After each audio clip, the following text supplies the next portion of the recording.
you're gonna make a mess.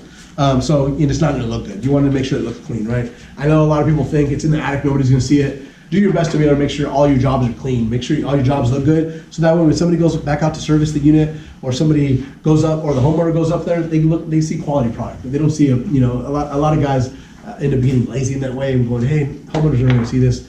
Just hack it, just put it together. It doesn't matter. Don't be that guy, right? Make sure you do it correctly. Make sure you apply everything the right way. That's in no words. Don't be that guy. Don't be that guy. Don't be that guy. Yeah. So this is going to be more on the commercial side. Some of you guys are going to end up working commercial. You're going to work for a contractor that is some commercial, all commercial. You're going to work for even maybe some state agencies or whatever the case is. So you're going to come across a product or a solution here to a problem that you guys may not know you're going to have. So say you have the bucket and brush here, and you go on a job, and your boss says, hey, we have 100 feet of square duct. You got to seal it. Right? What do? You get your bucket, you get your brush, and you know that you can put your headphones in because you're going to be there all day, right? So you're doing this all day long. What the problem with that is, one, it's not going to look as good, especially not at the end of the day, where you're doing this, if you're not going to apply yourself and make sure it looks clean, right? But two, you're going to take a lot of time, and you're going to take a lot of product. If you look at the second page here, coverage of ductwork in 1 hour per linear feet, bucket and brush, you're like at 23, 24 linear feet that you're going to cover for that 1 gallon. So this 1 gallon here is literally going to cover 23, 24, 25 linear feet, right? That's what you're going to get out of 1 bucket. Right under that, spray seal. I mean, you're in the 90s. So that one same quantity, that 1 gallon, if you literally have a gallon of spray seal and you have a gallon of this, look at how much more. I mean, it's literally like 3 times more of physical coverage that you're going to cover. Why? Because spray seal is this product in a sprayable form. It's essentially a paint sprayer that you would use to paint literally your house, but you put the right orifice in there correctly. You put the downspout inside, or the downstem inside the bucket, and you literally spray the product on like you would paint. The reason that you're saving so much product is because, one, it's going to be more concentrated, it's going to look clean, and as well as you're not going to have to use as much product to be able to cover the whole entire area, because of the fact that you're using spray, and spray can be a little thicker or thinner depending on how you set it, but it's going to essentially look clean. I mean, think about using a brush and then using spray. I mean, what's going to look clean? I mean, it's common sense is going to tell you it's going to look a lot better. But if you look under, and coverage of ductwork per hour, again, now we're talking time. First we were talking about product, 1 gallon, how much it covers. Now we're talking about a gallon of sprayable, how much it covers. Now we're talking about time. Bucket and brush, in 1 hour, linear feet coverage, you're looking at whatever, 12, 13, right? Linear feet covered in that 1 hour with the bucket and brush. Spray seal, you're looking at almost 40 linear feet.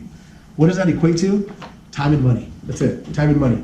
In this industry, you can bog yourself down and lose so much money because you waste time. And if you waste time, and you waste the homeowner's time, you waste the contractor's time and your time, you're literally making less money. The more time that you have to go do more jobs that are going to make you more money is going to make you more successful.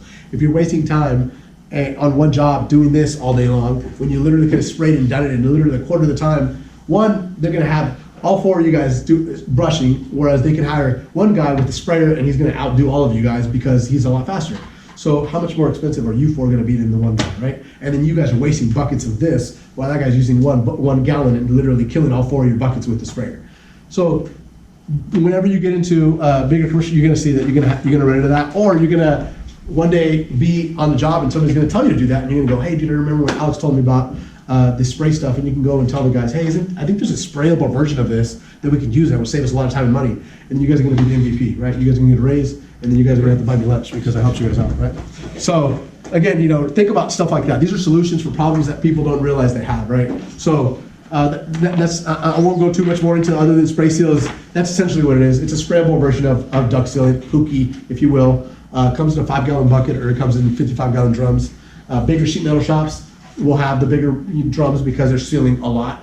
And the cool thing about this product is a water-based product, so you don't have to worry about it drying up as easy. So you can literally spray on Monday and throw your sprayer in water, or throw the actual nozzle in water to where there's no air running through it, and it'll last a whole week. And you can pull it out every day and spray with it, and it'll last. And then at the end of the week, clean it out. Run water through it, you're good to go. So, and all this is literally like $1,000 sprayer, like, just like a paint sprayer and this stuff, and it's gonna save you a lot of money rather than buying literally 100 buckets and having 5 guys with brushes go out there and seal that stuff. So this is kind of just a little kind of side note, there's a sprayable version of sealant, so take note of that. The one last thing I'll mention is we do sell like the spray adhesives. I won't go too much into it. I know we're running out of time, 30 minutes, but spray adhesives we have, you'll see in the main catalog that I have somewhere in here on page 7. There is a bunch of bigger, 55-gallon drums version, but if you look at the top left of it, you'll see low VOC travel tack. Again, low VOC, we're in California, we have to have low VOC. It's LEED certified, and essentially what this is, a spray adhesive, it's literally a spray glue. And what this is, it comes in a pressurized can, and you have to buy a hose and a nozzle, which is actually on the other page. So what you use this for is whenever you're building plenums, which are the metal duct boxes that are going to hook up to your systems to be able to have ductwork hooked up to them. You need to have insulation on the inside, duct liner. It's the black duct liner. You have to apply it somehow. So essentially what the guys do is they use spray adhesive, they spray it, they stick it on, then they pin it after. So spray adhesive is another thing that you guys are going to run into that is, in this industry that we offer, that other brands offer, that you guys will end up having to apply at some point. There is cans of it as well. So you'll go onto a job, you'll be working on a job, and you'll get into the attic and you'll notice the insulation's fell off because the air's been blowing on it, the pin fell off or whatever the case is. There's cans you could buy, you spray it, stick it back on, repin it, you're good to go. So, and you can see that there's the can versions right here. Essentially, it's just a more portable version. But spray adhesives, again, there's low VOC is important again because one, we need it to be able to meet California requirements. But again, you're spraying in the plenum. That plenum is air is traveling through it into the house. If you don't use a low VOC product, there's high VOCs in there, and so whenever there's air running through there, it's carrying those VOCs and throwing them into the airspace. So that's where low VOC stuff is important because again, people are breathing that stuff, and people are contributing to the VOC issue already as it is. If you guys have wives or girlfriends or mothers that use candles, it's VOCs, Febreze, Glade plugins, all that perfume, all of it, those are all VOCs. Those are all chemicals that you're adding into the air that you're breathing that are not good for you. You essentially shouldn't be breathing. So the last thing you want is for you to be adding to that, right? You already know that they're going to be having the candles, they're going to have the Glades, they're going to have all that stuff. You don't want to add more. You don't add even more to that contamination of the air. So again, make sure you use low VOC products because you have to, but as well because it matters. Because And don't go home until your wife no more candles. That means very hazardous to your health. I actually did that. It took me a while for her to listen, but eventually I did. And the reason I was able to win is because my son has asthma, and because he has asthma, the air quality obviously made a difference. All right, I'm going to pass out some of these koozies. Did you guys have any questions? I want you guys to ask questions now if you have any before I ask you guys questions.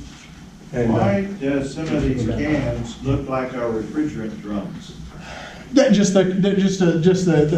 no specific reason other than your familiarity, and being able to store it in the same Well, way. it does look good because either you get one of those that looks like a refrigerant drum and put on your truck compared to a 55-gallon drum. Right, See for the sure. handling? Yeah, for sure. But it does look just like our refrigerant drum. Does that mean if I turn it upside down, the liquid will come out? You want to do that.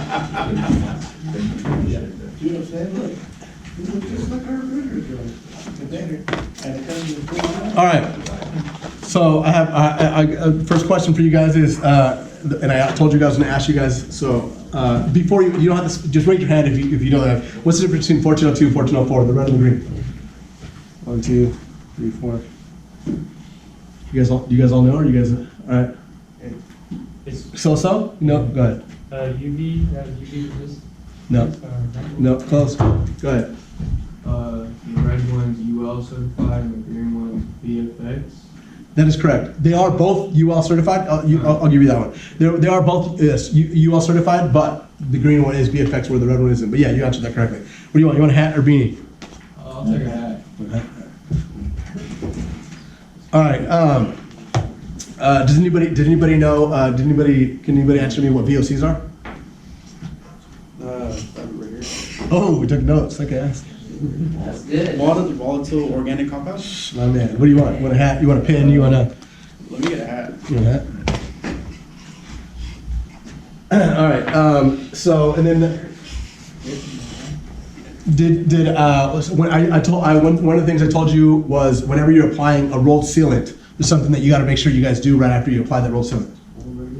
Good. Squeeze it to make sure it seals. Yeah, okay, all right, paying attention, I see. What do you want, hat, beanie? Hat?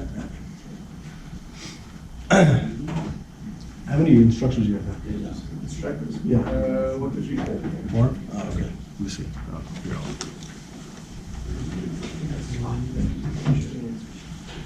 Okay, so I got some beanies. I got some pins too.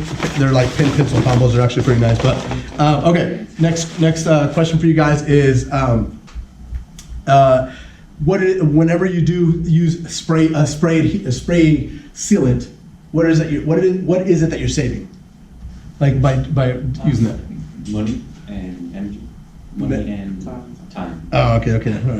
What do you want? I'll give you a pen. All right. I see you guys are paying attention. I'm impressed. I like it.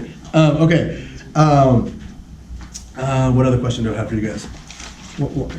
How can I stump you guys here? Did anybody remember what it is that you have to do to be able to get that 10-year warranty to be able to on the exterior sealant? Then you spray it and then you put the tape over it. Yep. All right.